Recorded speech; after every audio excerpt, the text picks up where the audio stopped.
कानडीने केला मराठा भ्रतार, कानडीने केला मराठा भ्रतार, एकाचे उत्तर एका नाही, तैसे मज नको करू कमळापती, देईया संगती सज्जनांची.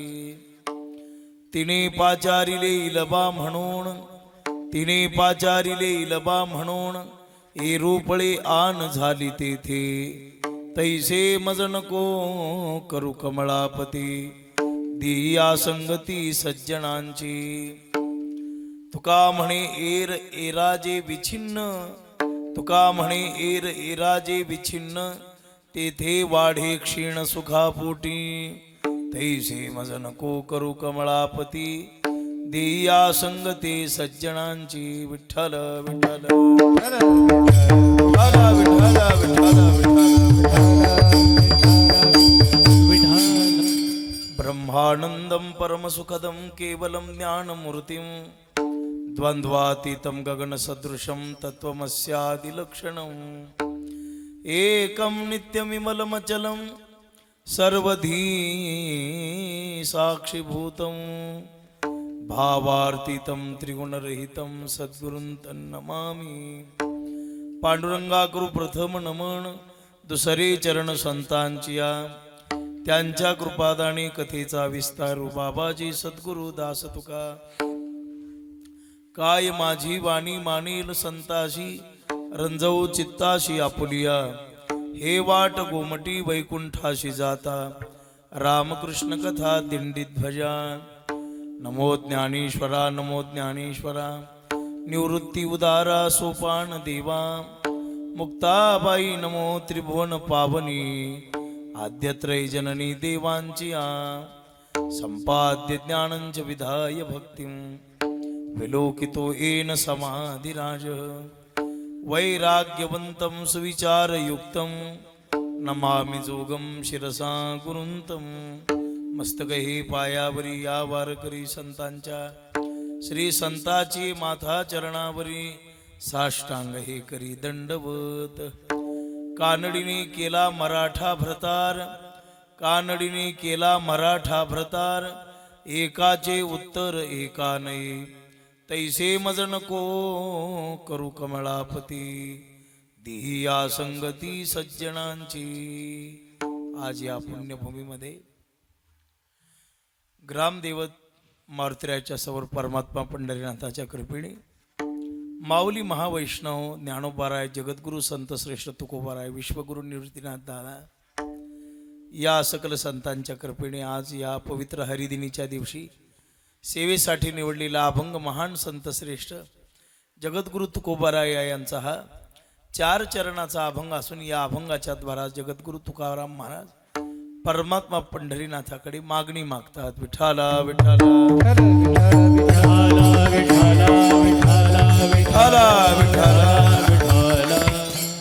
सेवेला प्रारंभ करण्यापूर्वी थोडासा परिहार, तो म्हणजे असा, हनुमान मंदिर खडक ओझर येथे आजची सेवा आहे. ग्रामस्थ मंडळीच्या द्वारा या पुण्यभूमीमध्ये पुनश्च एकदा याही वर्षी तुम्हा सकल वैष्णवांच्या समोर ही एक साधी भोळी सेवा करण्याचा प्रयत्न आज आपण करणार आहोत. मंदिराच्या वर्धापन दिनानिमित्ताने ग्रामदेवतेचा हा मोठा उत्सव मोठ्या आनंदानं श्रद्धेनं खडक ओझर मंडळी मोठ्या आवडीनं करत असतात. आमचे हरिभक्तीपरायण या भूमीचे भूमिपुत्र वारकरी संप्रदायातले एक महान रत्न आमच्या सद्गुरु जोग महाराजांचे गुरुबंधू समाधान महाराज यांच्या मार्गदर्शनाने गावकरी मंडळीच्या द्वारा आमचे अशोक भाऊ पगार यांच्या द्वारा हे निमंत्रण मला प्राप्त झालं. या वैष्णवांच्या उपस्थितीमध्ये हा आज जो काही आपल्याला आनंद मिळणार आहे त्या आनंदाचं सेवन करू. विठ्ठल विठ्ठल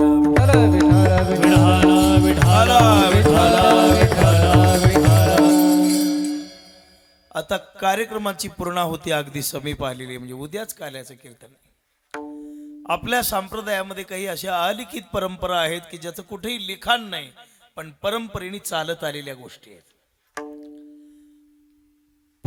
एवं परंपरा जे परंपरेने प्राप्त होतं त्याला शास्त्रात कुठे जरी पुरावा नसला तरी वाढ वडिलांनी केलेली क्रिया ही शुद्धच असते. फक्त एवढंच आहे, ती योग्य का अयोग्य तेवढी तपासून पाहावी लागते.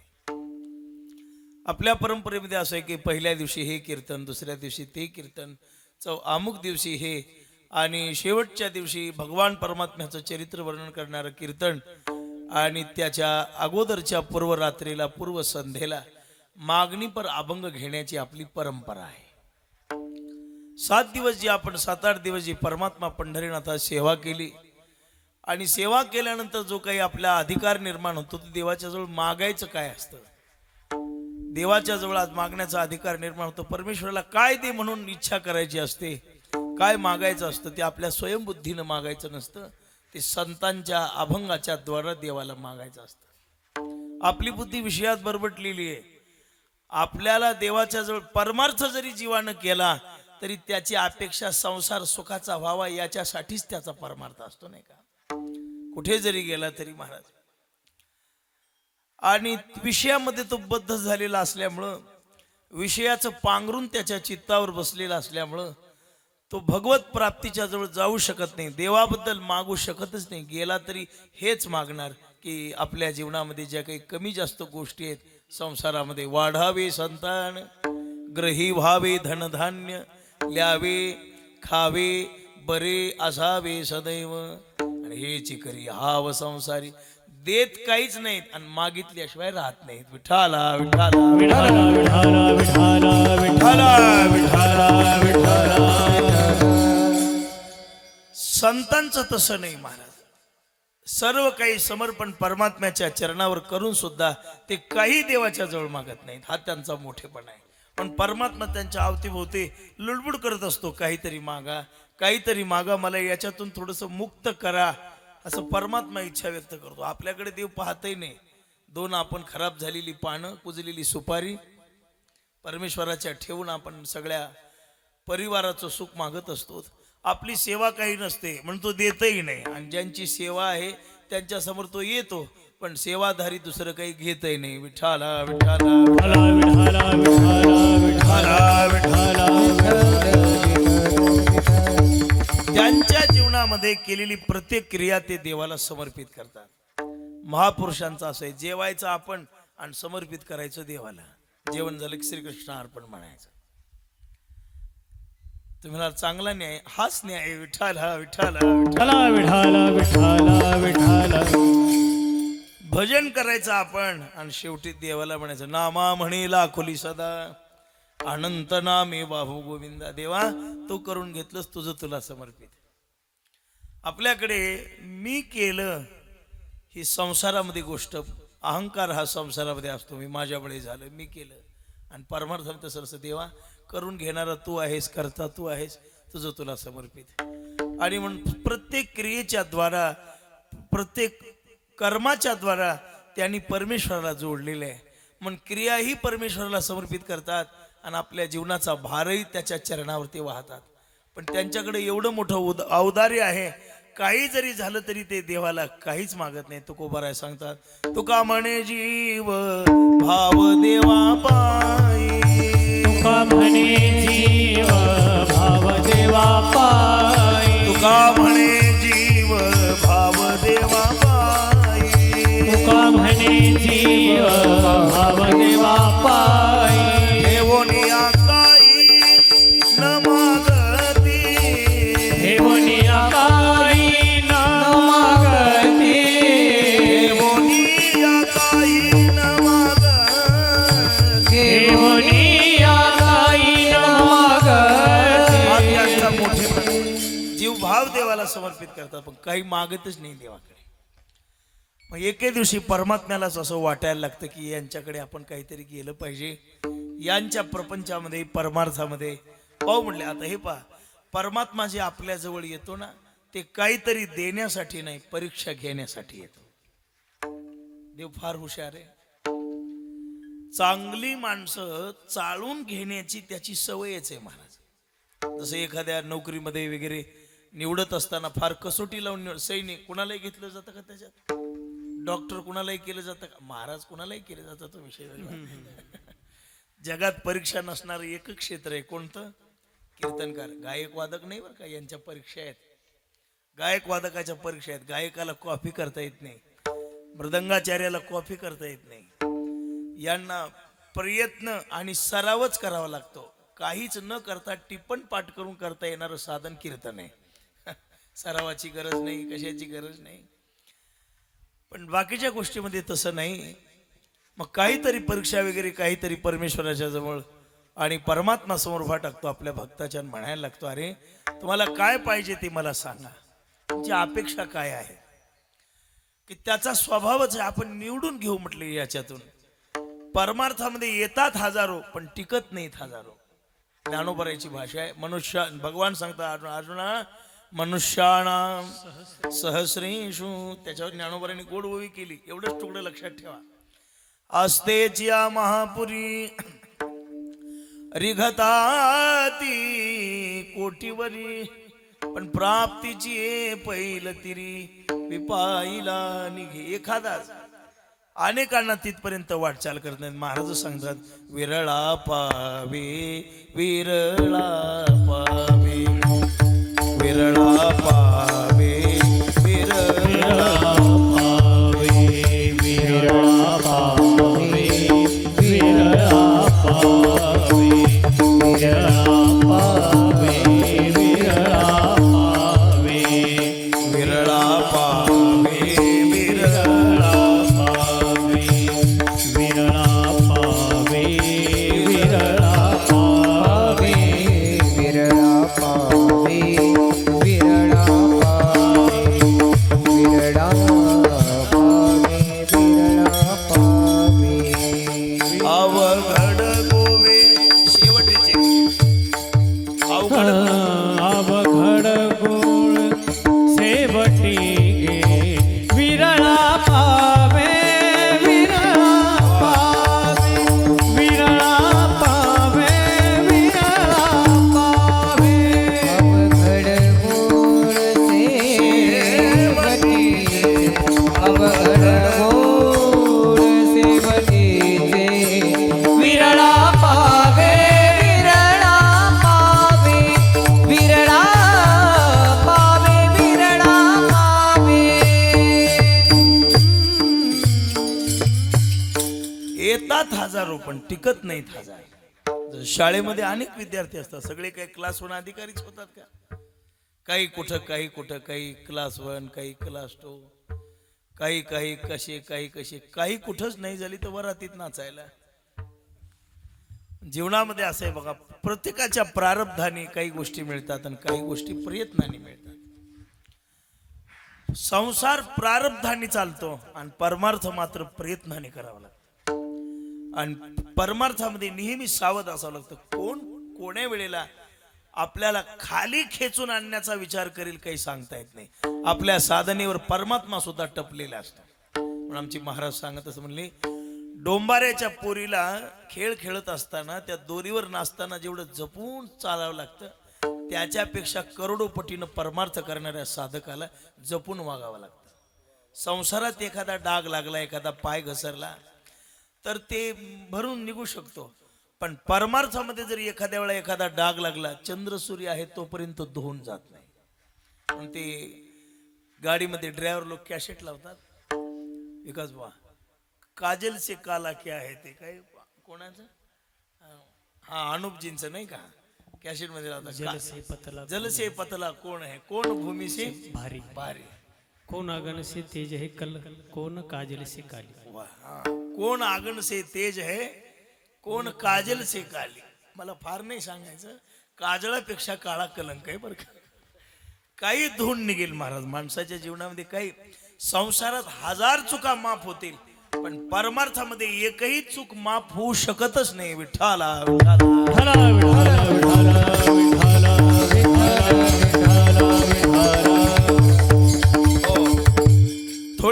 थोडे थोडे पाप आपल्या जीवनामध्ये जर काही घडली तर साधनेमध्ये आपल्याला पुन्हा खाली यायला वेळ लागत नाही. हे परमार्थ म्हणजे फार जपून चालण्याचं क्षेत्र आहे. मुक्तपणानं, मोकार बुद्धीनं, अहंकारीपणानं, विषयाशक्तीनं जर जीव परमार्थामध्ये आला तर त्याला या परमार्थाच्या क्षेत्रात काहीच मिळू शकत नाही. पद मिळू शकत नाही, प्रतिष्ठा मिळू शकत नाही, मोठेपणा मिळू शकत नाही. आणि परमात्मा तर दूरची वस्तू आहे. पण ज्या लोकांनी आपल्या जीवनामध्ये आचार सांभाळला, विचार सांभाळला, शास्त्राच्या द्वारा वर्तन केलं, साधू संतांच्या शब्दांना मान्यता दिली आणि ज्यावेळेला ज्यांचा चांगला परमार्थ सुरू आहे बघा, तपस्वी लोकांना बोलवायला अप्सरा येतात आणि परमार्थिक बोलवायला देव येतो. विठाला विठाला विठाला विठाला विठाला विठाला विठाला हा परिपक्व का आहे का ते पाहण्यासाठी हिमालयामध्ये वगैरे जे ऋषी लोक जातात तपश्चर्या करायला, तर ते भगवान परमात्मा काय करतो, फार डोळे लावून भजन करायला पक्का आहे का ते पाहण्यासाठी एखादीला घुंगर बांधून पाठवतो आणि घुंगराच्या बोलावर जर उठला आणि नाचायला लागला तर नापास म्हणून त्याला रिजेक्ट करतो, नाही का. आणि परमार्थामध्ये तसंच आहे. हा जो संप्रदाय आहे तो बाकीच्या गोष्टीला कोणत्या भुलणारा नाही हे देवाला माहित आहे. बाया पोरं अमुक तमुक पैसा हे आमच्या सांप्रदायिक लोकांचं काही नाही म्हटले, आमच्या संतांचं बरं का. आणि हे दे मग परमात्मा गोडी गोडीनं त्यांच्या जवळ येतो आणि त्यांना म्हणायला लागतो की बा तुम्हाला काय पाहिजे ते सांगा, तुम्ही माझी एवढी भक्ती केलेली आहे, एवढा माझा परमार्थ तुम्ही करता रात्रंदिवस आणि माझी इच्छा आहे मला काहीतरी मागा. महाराज मागण्यासाठी जे आले आणि मागून जे फसले त्यांचा परमार्थ वाया गेला आणि ज्यांनी जीवनामध्ये देवाकडे काहीच मागितलं नाही त्यांचा परमार्थ सिद्धीला गेला. हे ध्रुव, प्रल्हाद, समाधान बाबा हे कोण आहेत, पुंडलिक भक्त आहेत, संत नाही. वयाच्या 5व्या वर्षी परमात्मा मिळाला, काय मागावं कळालं, काय मागितलं देवाकडे, काही नाही म्हणले माझ्या बापाची मांडी द्या, दिली. पण साधना टिकली का, अहो त्याने गंधर्वाची पोरगी पळून आणली, तुम्हाला माहित नाही मी होतो त्या दिवशी तिथं. विठाला विठाला विठाला विठाला विठाला आणि त्याचा भाऊ उत्तम फुकट मारला गेला. म्हणून हे देव भेटलेले माणसं पुढे आचारात शुद्ध राहिले, पुन्हा 36,000 वर्ष राज्य करून शेवटी मग परमेश्वराची प्राप्ती झाली आणि मोक्षाला गेला. लोक म्हणतात इथून दाखवतात तेव्हा महाराज ती ध्रुवाची चांदणी बापान ठेवली इथून दिसायला. 36,000 वर्षे त्यांनी राज्याचा उपभोग घेतला पण मागण्यामध्ये फसला. आमचे संत तसे नाही. इंद्रचंद्र महेंद्र पदे ध्रुवादिकाची आनंदे ते मीने घे गा आल्हादे तुझ्या प्रिदे करीन घोष. देवा तसं आम्हाला काही नको, तसं करू नका महाराज, काहीतरी मागा. अरे देवा आमच्या संप्रदायाचं ब्रीद आहे, काही मागणे आम्हानुचित, काही मागणे आम्हानुचित, वडिलाची भीत जाणत असे, वडिलाची भीत जाणत असे. काही मागणे आम्हानुचित,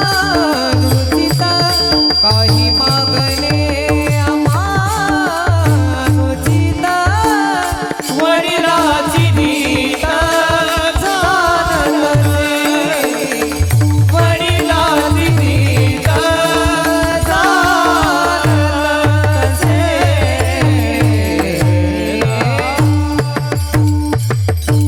आम्हाला काही मागणं उचित आहे आणि काही मागणं अनुचित आहे. काही योग्य आहे आपल्या भाषेत आणि काही अयोग्य आहे.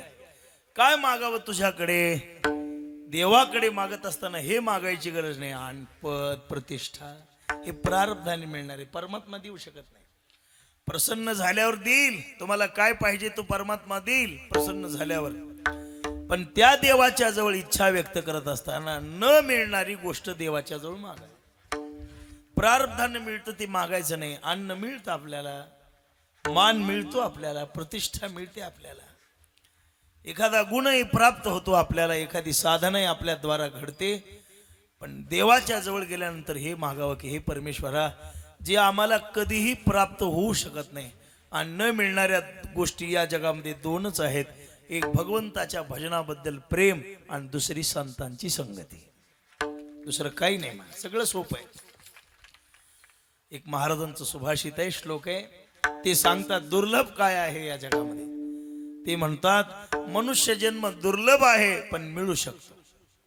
दुर्लभो मानुषो देहो देहिनाम क्षणभंगुरा तत्रापि दुर्लभम मन्ये वैकुंठ प्रिय दर्शनात. या गोष्टी दुर्लभ आहेत. मनुष्य जन्म दुर्लभ आहे पण प्राप्त होऊ शकतो. दुर्लभो मानुषो देहो होऊ शकतो देहिनाम क्षण तत्रापि म्हणजे त्याच्याही पेक्षा वैकुंठ प्रिय देवाला प्रिय असणाऱ्या महापुरुषाची भेट दुर्लभ आहे. विठ्ठला विठ्ठला विठ्ठल विठ्ठल विठ्ठला विठ्ठला विठाला किती दुर्लभ आहे. आमच्या नाथरायने सांगितलं पवना घालावेल पालाण नको देऊ नका पायी चढवेल गगन भूत भविष्य कळो येईल वर्तमान परित्या साधूचे न कळे महिमान. कठीण आहे. व्याघ्र सिंहाचे दूध जोडे चंद्रामृत ही हाताचडे हरिप्रियाची भेटी नातुडे हे दुर्लभ भाग्य गाडे मनुष्य देही. कठीण आहे. काही करता येईल पण तुकोबाराय सांगतात बहु अवघड आहे संत भेटी बहु अवघड आहे संत भेटी बहु अवघड टाळ वाजवा टाळ टाळ आहे संत भेटी बहु अवघड आहे आहे संत भेटी परी जग जेठी करुणा केली परी जग जेठी करुणा केली ऐसे वर्मा सावी नारायण ऐसे वर्मा सावी नारायण परी जग जेठी करुणा केली परी जग जेठी करुणा केली ऐसे वर्मा सावी नारायण ऐसे वर्मा सावी नारायणा. महाराज या जगामध्ये दुर्लभ काय आहे संतांची संगती होऊ शकत नाही. बहु हे विशेषण आहे आणि अवघड याच्यातलं काठीण्य सांगितलेले बहु अवघड होऊ शकतच नाही का शक्य. तुकोबाराय म्हणतात नाथराय म्हणाले आयशे कैशी आणि भेटती ते साधू आणि तुकोबाराय म्हणतात आयशे आयशी आणि भेटती ते साधू. अर्थ काम चाड नाही चित्ता माना मान मोह माया मिथ्या वर्ते समाधानी असोनी नेणता आणि तया साधू भेट देती अवचितारे.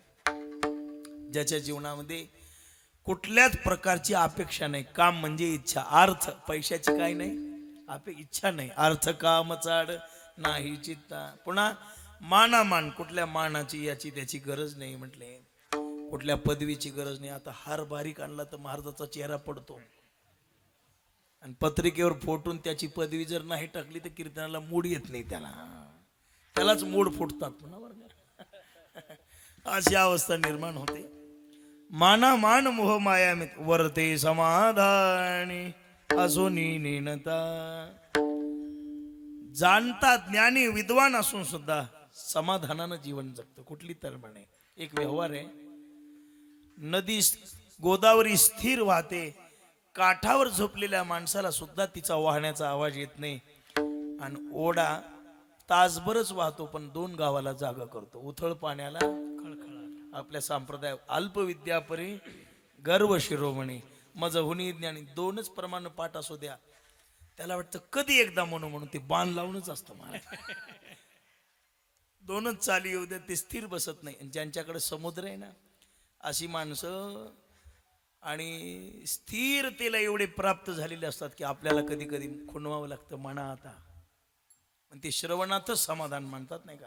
आता आपले कातकडे गुरुजी आहेत सदानंद भाऊ आहेत काय यांच्याकडे कमी आहे. अर्ध्या पाऊण तासामध्ये दुसरे एखादे गायक असते तर 2-4 प्रमाण म्हणून वजन हाणून रिकामी झाली असते नाही का. पण स्थिरता मनुष्याला समाधान देते आणि अज्ञान हे मनुष्याला अस्थिर करतं आणि परमसुखाला कधी प्राप्त होऊ देत नाही. म्हणून महात्मे खूप विद्वान आहेत. त्यांचं ज्ञान केवढं आहे. ते चालते ज्ञानाचे बिंब, तयाचे अवयव सुखाचे कोंब, एर माणूस पण भांब लौकिक भागू. एवढं ज्ञान आहे पण चातुर्य लपवी, महत्व हरवी, पिसे पण मिरवी जगा माझी. महाराज म्हणतात बाहेरी पिशाच आंतरी शहाणा आणि सदा ब्रह्मी जाणा निमग्न तो. बाहेरून जर पाहिलं तर साधे बळे दिसतात ना. काही काही महात्मे आम्ही पाहिलेले आहेत बघा. आमच्या परिसरामध्ये एक महात्मे होऊन गेले, फार मोठे विद्वान होते. नथुराम बाबा किहाळकर म्हणून रंगनाथ गुरुजींचे शिष्य होते बरं का. यूट्यूबवर नाव वगैरे टाकून बघा म्हणजे कीर्तन तुम्हाला कळेल. आमच्या जोग महाराज शिक्षण संस्थेला एक प्रसंग आहे. समाधान बाबा आमचे एक अध्यक्ष होते, आमचे बाबा मोठे बाबा. त्यांनी काय केलं, त्यांना कीर्तन दिलं. कुणाला? नथुराम बाबा. ते रंगनाथ गुरुचे शिष्य होते. फार वेदांत तयार, सोपा वेदांत, सुंदर बोलायचे. आणि कीर्तन दिल्यानंतर आता ते सादर राहणीमान, हातामध्ये ते जुन्या काळातली पिशवी, फेटा बांधलेला. आणि आमच्या जोग महाराजांच्या सप्त्याचं एक वैशिष्ट्य आहे की कीर्तनकार जाहीर करायचा नाही. फेटा बांधल्यावरच लक्षात येणार की कोण कीर्तनकार आहेत. म्हणजे काय होतं, चौचाखे लोक जमत नाहीत ना. आता या पत्रिकेवर पाहून लोक ठरवतात कधी जायचं ते. विठाला विठाला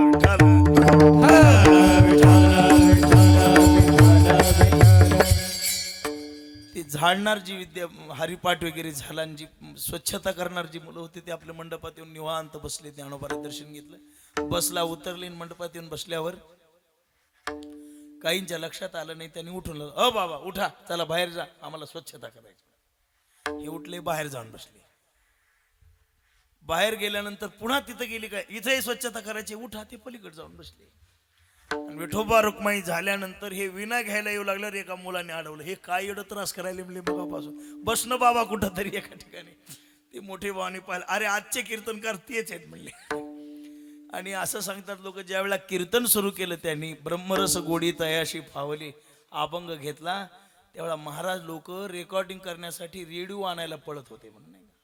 म्हणजे एवढा मोठा विद्वान मनुष्य. हे बघा, आपण पोशाखावरूनच उंची ठरवतो. अंतकरणाची व्यापकता आपल्याला समजत नाही, पण अंतकरणाची व्यापकता ज्याला समजते त्याला संत भेटल्याशिवाय राहत नाहीत. विठ्ठला विठ्ठला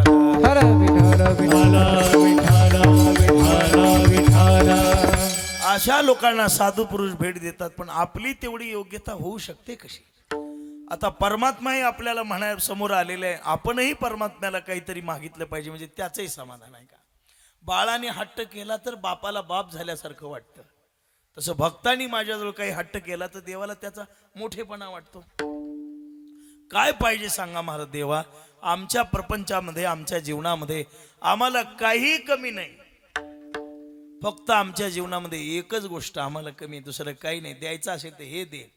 संत संगती दे चरण सेवा, संत संगती दे चरण सेवा, जेणे हा तुझा विसरण पडावा, जेणे हा तुझा विसरण पडावा, हाची भाव माझी आजीवा.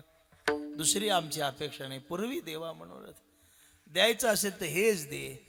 संत संग दे, संत संग दे, संत संग दे, संत संग दे, संत संग दे, संत संग दे, संत संग दे,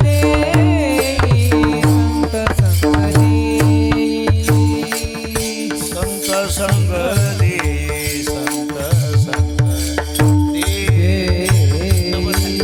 संत संग दे, संत संग दे, म्हणी जा, सगळे म्हणी जा, टाळकरी म्हणी जा. संत संग दे.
द्यायचंच असेल तर आम्हाला हे दे, सत्संगती दे.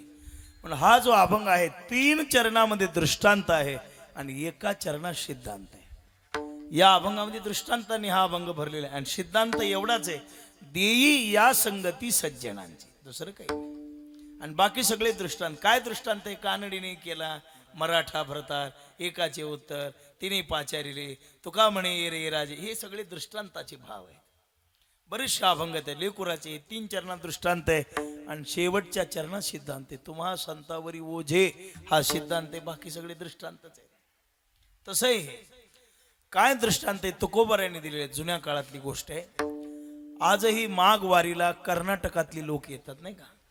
आपल्याकडे असं आहे, कानडाओ विठ्ठलू करना चैत्र वारीला आणि माघ वारीला कर्नाटकातल्या लोकांची संख्या जास्त असते. आजही पंढरपुरात. बरं, तुकोबारायांच्या काळातली घटना आहे. एक मनुष्य आपला वारीला निघाल्यावर त्याची पत्नी त्याला म्हणायला लागली, अहो कुठे चाललात? म्हणजे वारीला चाललो. अहो आता तुमचे गुडघे त्रास करतात, तुम्हाला वारीला जाणं होत नाही, मग काय करा, या वारीला आपले जे मोठे बाळासाहेब आहेत ना त्यांना घेऊन जा, म्हणजे पुढच्या तुमच्या त्या वाऱ्या चालवतील. महाराज, संस्कार पुढच्या पिढीला देणं, आपण सोबत नेऊन त्यांना त्याच्यामध्ये इन्व्हॉल्व म्हणतात नाही का, आता सामील करून घेणं, संस्काराची देवाणघेवाण होणं ही महत्त्वाचं. नाही तर आता हल्ली असे, बाप मंदिरात भजन करीन, पोरग वड्याला माशे धरी नाही का, असा प्रकार घडतो आपल्याला. म्हणून संस्काराचं पुढच्या पिढीकडे संक्रमण होणं महत्वाचं आहे. म्हटले तुम्ही आपल्या बाळासाहेबाला घेऊन जा, ठीक आहे. बाळासाहेब आले. तिकडं कर्नाटकातला मनुष्य वारीला निघाल्यावर त्याची बायको म्हणायला लागली, कुठे चाललात? म्हणले पंढरपूरला. अहो आता आपल्या मुलीचं पुढच्या वर्षी लग्न होईल, पुन्हा तिला पंढरपूर पाहायला मिळेल न मिळेल, माझी इच्छा आहे यावेळेला तुम्ही पंढरपूरला घेऊन जा मुलीला. कर्नाटकातला बाप मुलगी घेऊन आला आणि हे मुलगा तिथे गेला. एकाच मठामध्ये उतरले. मग तुकोबारायांचं दर्शन वगैरे झाल्यानंतर हे तुकोबारायाकडे ते, महाराज मुलगी आणली बरं का, या वा वा छान छान, महाराज मुलगा आणला, वा वा छान छान. पण ते पंक्तीला फराळाला वगैरे बसल्यावर पोरग टोपलं घेऊन त्याच पंक्तीला जाऊ लागलं. कोणत्या मुलीच्या? नाही, हे तुम्हाला फार कळते. वेदांत डोक्यावरून जाईल, पण हा वेदांत अंतकरणातच भरलेला असतो नाही का. महाराजांच्या लक्षात आलं, विचारलं मुलाचं लग्न झालं का? म्हटले नाही झालं. मुलीचं नाही झालं. वा. मग दोन्हीचा ते कुळाचार वगैरे सगळा पाहिला आणि नातेसोयी संबंध निघाल्यानंतर दोन्हीचं लग्न ठरलं. वा वा म्हणले, वारकरी मिळाले. फक्त मुलीच्या बापानं एवढं सांगितलं, लग्न झाल्यानं माझी एवढीच इच्छा आहे की माझ्या मुलीचं लग्न माझ्या दरवाजामध्ये व्हायला पाहिजे. शास्त्र सांगतं, सालंकृत कन्यादान आणि पृथ्वी दानाच्या माझ्या अंगणामध्ये मला मुलगी उजवून द्यायची. म्हटले मोठं पुण्य आहे, विशेष. महाराज म्हणले ठीक आहे. मागी वारी झाली. मग चैत्रातली तारीख काढली. त्या काळामध्ये रेल्वे होत्या, असं होत्या का नव्हत्या मला काय माहित, मी काय होतो का त्यावेळेला? होतो मी, त्यांच्या अगोदर खासदार होतो.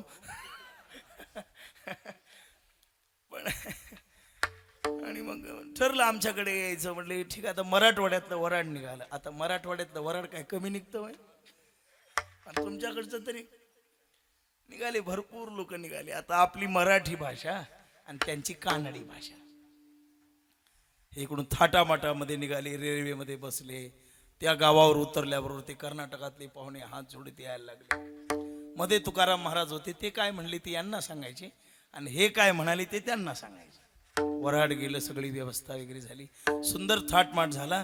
आणि संध्याकाळच्या वेळेला मग ते काही जे कुळाचार असतात त्याच्यामध्ये ती नवरीकडची आत्या इकडं आली आणि तुकोबारायला न विचारताच या वराडामध्ये घुसून गप्पा मारायला लागली. आली वाना. म्हटले आता आमच्याकडे कुळाचार असतो की मारुतीराच्या दर्शनाला नवरदेनुरीला घेऊन जायचं असतं आणि तुम्ही सगळेजण तयारी करा, अशी ती म्हणायला लागली. पण तिची भाषा वेगळी होती. आप माडचो मारा तार मकर मकर ती ओढती मकर मारती मारती बापात. मुलाकडच्या माणसांना असं वाटलं की ही आपल्याला काय म्हणायला लागलेली, काहीतरी बोलायला लागलेली. तिथे कलह निर्माण झाला. जगद्गुरु तुकोबारायाला समजावून सांगितलं. कसं तरी आनंदाने लग्न पार पडलं. महाराजांनी इकडं तिकडं महाराज जवळच असायचे.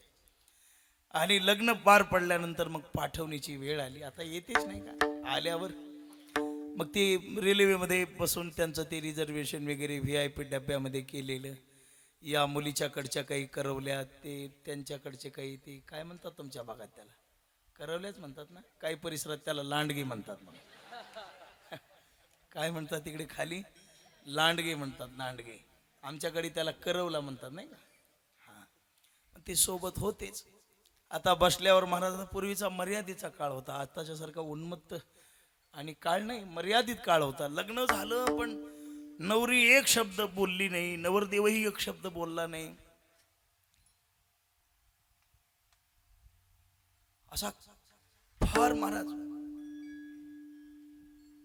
आनंद होता त्यांच्या मनामध्ये, पण बोलले नाही. पण रेल्वेमध्ये बसल्यानंतर मुलाने विचारलं, आता काहीतरी बोलायला पाहिजे म्हणून. आता काय बोलावं, जुन्या काळात बोलायला कारणच सापडत नव्हते, आता कारण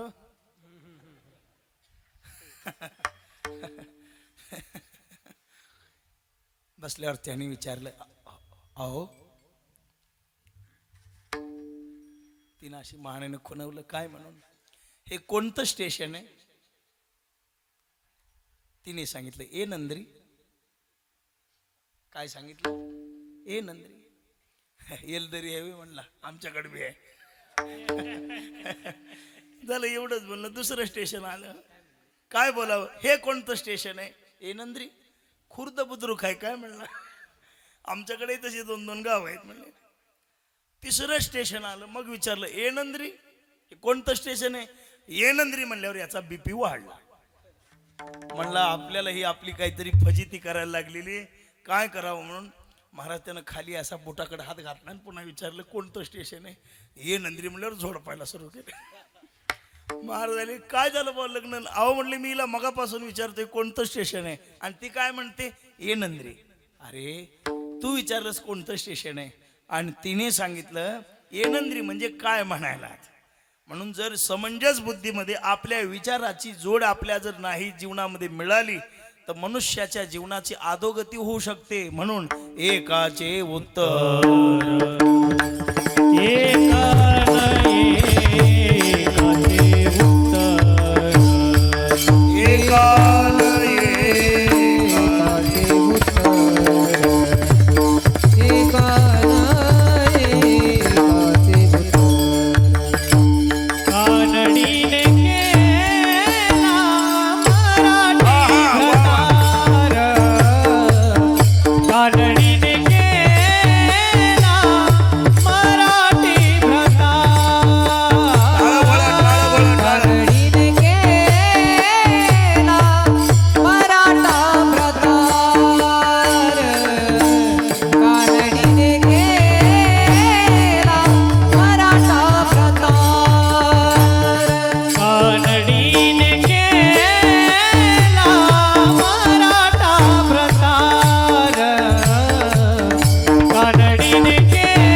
ज्याची त्याला ज्याची त्याची जोड मिळाली की ती जोड दुःखाला कारण ठरते. विरुद्ध जोड मिळाल्यावर एकाचे उत्तर एकाने, आणि जीवनामध्ये समाधान प्राप्त होण्याऐवजी जीवाला दुःख मिळतं. म्हणून संगती महत्वाची आहे.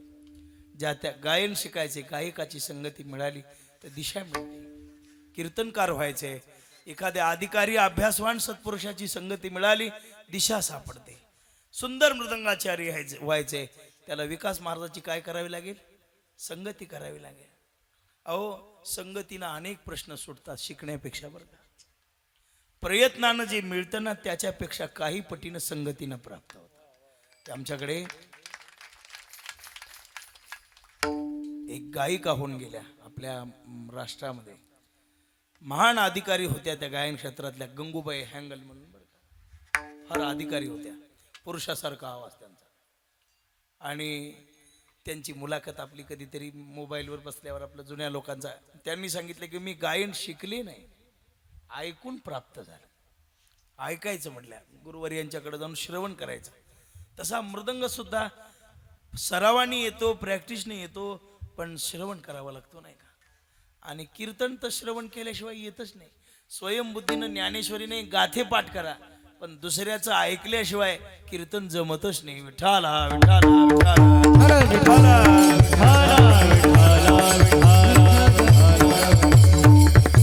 तसं संगती आपल्याला बरंचसं ज्ञान देऊन जाते. म्हणून देवा विरुद्ध संगती देऊ नको, विषयामध्ये बरबडलेल्या लोकांची संगती देऊ नको. त्यांच्या अपेक्षा, त्यांचं वागणं, त्यांचं जगणं, त्यांच्या सर्व जीवनातल्या क्रिया ह्या वेगळ्या प्रकारच्या असू शकतात. पण आम्हाला आमच्या जीवनाचा उद्धार करण्यासाठी देया संगती सज्जनांची. सज्जन म्हणजे कोणाला? इथं सज्जन शब्द तुका म्हणे तैसा सज्जना आणि पाहता अवगुण मिळेची ना. कारण संतांच्या सानिध्यामध्ये येऊन हजारो लोकांचा उद्धार झाला. अनाधिकारी जीव सुद्धा साधूंच्या सहवासात आले आणि तरले. महाराज ज्यांनी ज्यांनी महापुरुषांची संगती केली त्यांच्या जीवनाचं सोनं झालं. असे कोट्यावधी उदाहरणं आम्हाला माहीत असल्यामुळं, आणि मला तू काय कर, संतांची संगती दे हे कमळापती. आम्हाला त्या कानडी आणि मराठा लोकांसारखं करू नको. आमच्या मनाची भावना जाणण्यासाठी आम्हाला तू या महापुरुषांची संगती दे. तैसे मज नको करू कमळापती, तसं करू नको. दे या संगती सज्जनांची. का दे? कारण का सत्संगतीमध्ये येऊन विषयी आसक्त माया मोहेरत, विषयी आसक्त माया मोहेरत, विषय आसक्त माया मोहिरत, विषय आसक्त माया मोहिरत, विषयी आसक्त माया मोहेरत, विषयी आसक्त माया मोहेरत, विषय आसक्त माया मोहिरत, विषय आसक्त माया मोहिरत. संत कृपे त्वरित उद्धरती, संत कृपे त्वरित. असे खूप पापी अजामेळ, कानोपात्रा, गणिका काही माणसं, पुण्यवान माणसं होते का? कानोपात्रीने काही जन्मभर पुण्य केलं होतं का? पण तीच कानोपात्रा सांगते, धन्य कानोपात्राजी झाली भाग्याची, भेटी ज्ञान देवाची झाली म्हणून. कितीतरी प्रमाण अजामेळे, गणिका आहे, हे मोठे मोठे जीव आहेत. ते साधू संगतीमुळे संतांचा महिमा असा आहे. आपणा सारिके करते तात्काळ, नाही काळ वेळ तया लागी. जसं महाराज तुका म्हणे गुण चंदनाचे अंगी, जसं चंदनाचं झाड सानिध्यात येणाऱ्या प्रत्येक जीवाला चंदन करतं, तसे संत आहेत. जे जे आपल्या सानिध्यामध्ये आले ते आपणा सारिखे करीती तात्काळ, नाही काळ वेळ तया लागी. म्हणून दी या संगती सज्जनांची. एकदा भजन करा. विठोबा टाळी वाजवा. विठोबा टाळी वाजवा. टाळी. होबार हुमाय, गोपार कुमार, होबार हुमाय,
मराठा भ्रतार एकाचे उत्तर एका नये तैसे मज नको करू कमळापती देई असंगती. पुन्हा सांगितलं, पुन्हा तिने पाचारीले इलबा म्हणून एरुपळे आण झाली तेथे. इलबा म्हणजे नवऱ्याला मालक असं म्हणायचं ते इलबा. तो म्हणायला लागला मला तर आता बाबा म्हणायला लागली बायको. पुन्हा मग ते कोडं पडलं. अरे म्हणले इलबा म्हणजे स्वामी मालकाला इलबा असं म्हणतात. आणि म्हणजे एरुपळे पुन्हा त्यांची फजिती झाली. महाराज दुर्जनाच्या संगतीमध्ये मूर्खाच्या सानिध्यामध्ये सदा मनुष्य जीवाची काय आहे फजिती आहे. दिशा तर मिळू शकत नाही पण पतन झाल्याशिवाय जात नाही. सुख प्राप्त व्हायचं ते पदरामध्ये शीणच मिळतो हे शेवटच्या चरणात महाराज सांगतात. ए राजे विचीना तुका म्हणे ए राजे विचीना तुका म्हणे हे राजे विछिल तुका म्हणे हे राजे विछिल तुका म्हणे राजे विचीना तुका म्हणे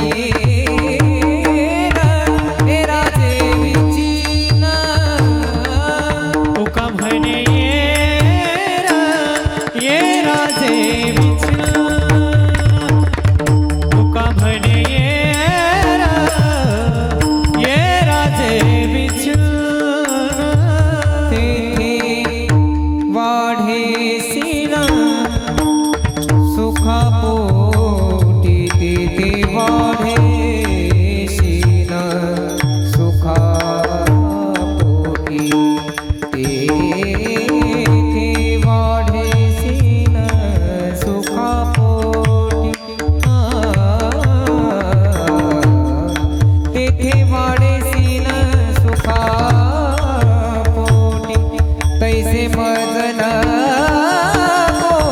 करू कमळापती तैसे मजन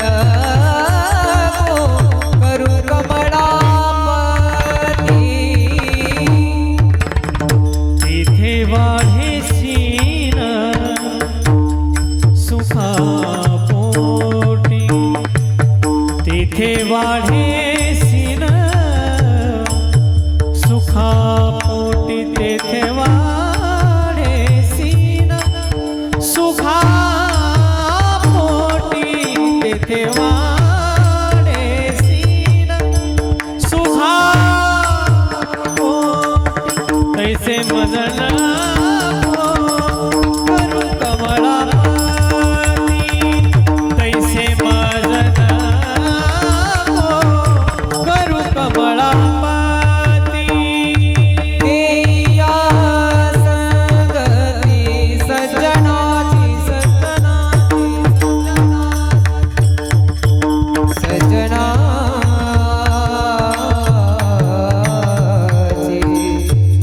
देया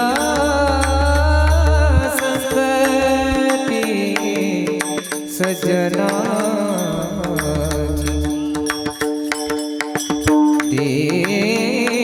देया संगती सज्जनाची देया संगती देया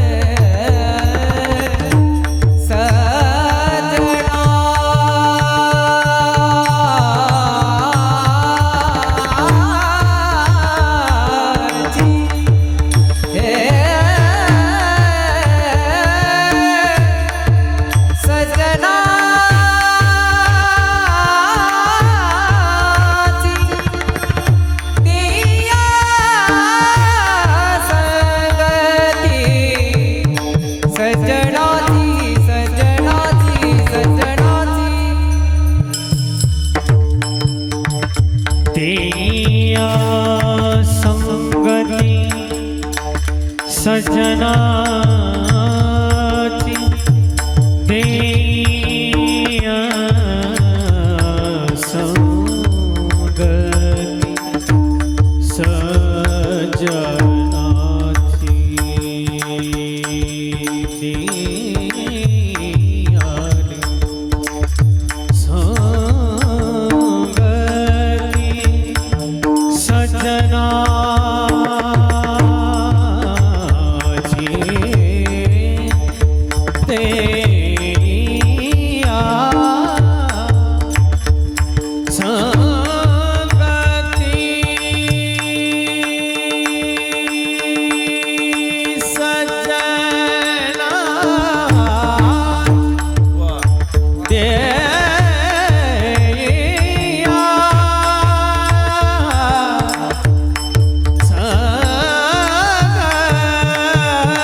तुका म्हणे ये रे राजे विच्छिन्न, काय होईल?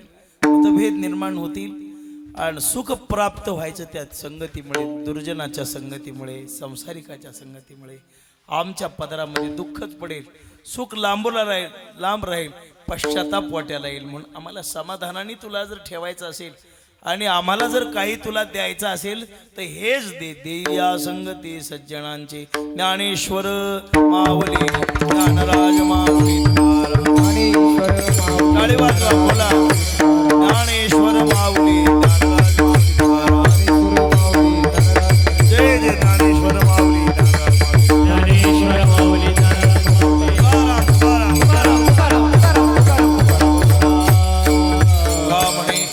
राजे विच्छिन्न तेथे वाडे क्षीण सुखापोटी, तैसे मज नको करू कमळापती. देई या संगती सज्जनांची. आज या पुण्यभूमीमध्ये खडक ओझर येथे पुनश्च एकदा सेवा करण्याचा योग आला. ही एवढी सुंदर टाळकरी मंडळी गावातलीच आहेत बरं का. मोठ्या लक्षात ठेवा, हे जे ऐश्वर्य आहे ते कुठेही आता पाहायला मिळत नाही. उत्सव मोठे मोठे असतात पण टाळकऱ्यांची काय आता असते, कमतरता असते नाही. पण एकाच गावामध्ये एवढी टाळकरी मंडळी गावात आणि सगळे तरुणच महाराज. सुंदर होय बा. टाळ वाजवणं ही काही सेवा सामान्य नाही. ज्याच्या गळ्यात टाळ पडला आणि जो पंढरीचा वारकरी झाला त्याच्या इतका ब्रह्मांडात कोणीही श्रेष्ठ नाही, हे लक्षात ठेवा. आणि म्हणून ही मंडळी काहीतरी आईवडिलाचे पुण्य, यांच्या आईवडिलाची पुण्य, यांचं पूर्वजन्मीचं सुकृत प्रारब्ध. म्हणून एवढी टाळकरी एकाच गावामध्ये, पुन्हा गाव रसिक गाव आहे बरं का. लक्षात ठेवा. कशावरून असा जर कोणी अंदाज लावला तर उत्सवासाठी लागणारी जी मंडळी आहे ती कशी असावी. मला वाटतं या गावासारखं दुसऱ्या गावाला कळत नसावं नाही का. ते कळत असेल पण अधिक कळत असेल. इथं कातकडी गुरुजी आहेत आणि संगीत अलंकार आहेत बरं का. लक्षात ठेवा. आपले सदानंद बुवा आहेत आणि पुन्हा मृदंग ज्यांचा काय साथीचा मृदंग. कीर्तनाच्या साथीला संप्रदायाच्या मध्ये जे साथ लागते ना ती कशी असावी काही क्वचित लोकांच्याकडे पाहायला मिळते आणि आपल्या संप्रदायामध्ये त्यापैकी एक विकास महाराज आहेत बरं, काय लक्षात ठेवा. आणि पुन्हा ते काय करतात नुसतं कीर्तन वाजवत नाहीत कीर्तन श्रवण करतात. याला महत्व आहे. सुंदर लक्ष लावून भजन ऐकणं, कीर्तनाकडे लक्ष देणं आणि रंगदेवतेला जाणून घेऊन आपल्याद्वारा जेवढं रंगदेवतेला सहकार्य करता येईल तेवढं करणं. म्हणून ते इथं उपस्थित आहेत, त्यांचा मृदंग ऐकायला मिळाला. पुन्हा समाधान बुवा आपल्या भूमिरत्न समाधान महाराजांचं आणि वारकरी संप्रदायामध्ये काय नावलौकिक आहे. वारकरी शिक्षण संस्थेचे ते विद्यार्थी आहेत. पुन्हा बाबा इथं आलेले आहेत सेवेसाठी. बाबांनाही नमस्कार. आणि सर्व मंडळी आमच्या अशोक बुवाच्यामुळे अशोक महाराजांच्यामुळे हे पुन्हा तुम्हा सर्वांचं दर्शन होण्याचा योग आला. झालेल्या सर्वांची आणि चरणी नतमस्तक होतो. काही चुकी हुकी बोलताना झाली असेल आमचे देवरगाव डॉक्टर वगैरे ही सर्व मंडळी श्रवणासाठी उपस्थित आहेत. सुंदर असं मारुतीरायाचं हे अत्यंत देखणं मंदिर आणि इथं आज ही सेवा वेडी वाकडी एकादशीच्या दिवशी करण्याचा योग आला. पण सर्व भाविकांना ग्रामस्थांना धन्यवाद. असंच तुमचं हे सेवा कार्य पुढे चालत राहू द्या. चंद्र सूर्य आहे तोपर्यंत उत्सव होऊ द्या. परमात्मा पंढरीनाथ तुम्हाला सद्बुद्धी द्यावं आणि आपल्या राष्ट्राचं कल्याण करण्यासाठी आणि वैचारिक परिवर्तन करण्यासाठी या वारकरी संप्रदायातील साधनाची आवश्यकता आहे. याचा प्रसार शुद्ध माध्यमाच्या द्वारा व्हावा. म्हणून बघा हे यूट्यूबवाली हजर आहेत बरं का, हे महत्त्वाचं आहे. संप्रदायामध्ये असे सुंदर गायन आणि रेकॉर्ड करून पुढे आपल्याला कधी ऐकावं वाटलं तर श्रवण करायला मिळतं. पण सर्वांच्या चरणी दंडवत घालून माझ्या 2 शब्दांना विराम देतो. काही चुकी हुकी झाली असली तर क्षमा करा. योग्य आहे ती महापुरुषाची कृपा म्हणून गोड करून घ्या. एकदा निवृत्तीनाथाचं भजन होईल. पुढची सूचना गाववाले सांगतील म्हणा. निवृत्ती राया निवृत्ती राया टाळी वाजवा म्हणा सगळे.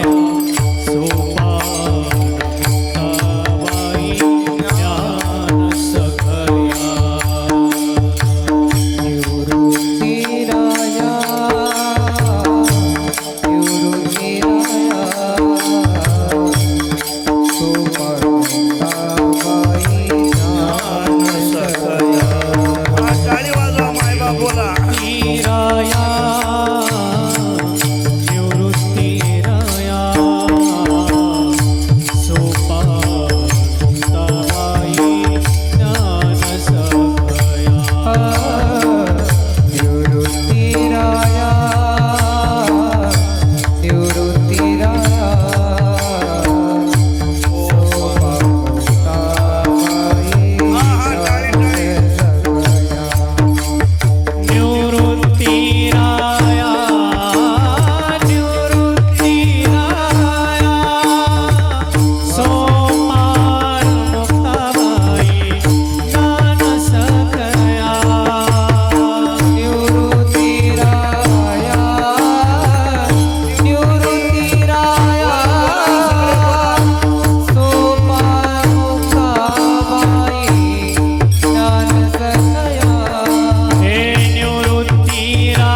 रे राधे मारमिया पुरा तुका म्हणे ज्ञानेश्वरा राधा माया पैकीवरा ज्ञानदेव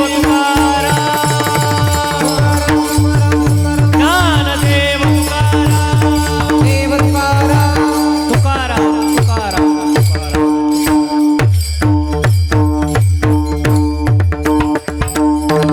कानडीने केला मराठा भरतार एकाचे उत्तर एका नाही आहे त्या जागेवर टाळकरी जागेवरती बसा 5 मिनिट. भगवती केदराई मातेच्या कृपा आशीर्वादाने हनुमंतरायाच्या पावन दरबारामध्ये एकादशीच्या महापर्वावरती आदरणीय हरिभक्तपरायण पूजनीय गुरुतुल्य असे व्यक्तिमत्व पूजनीय स्वानंद सुख निवासी सद्गुरू जोग महाराज वारकरी शिक्षण संस्थेचे एक आदर्श अनुकरणीय विद्यार्थी आमचे ज्येष्ठ गुरुबंधू मार्गदर्शक आणि वारकरी संप्रदायातील अभ्यासक चिकित्सेनं बारकाव्यानं शास्त्रसंमत मत आणि परखडपणा वक्तृत्वाचा आणि गायनाचं स्वरतालाचं संपूर्ण ज्ञान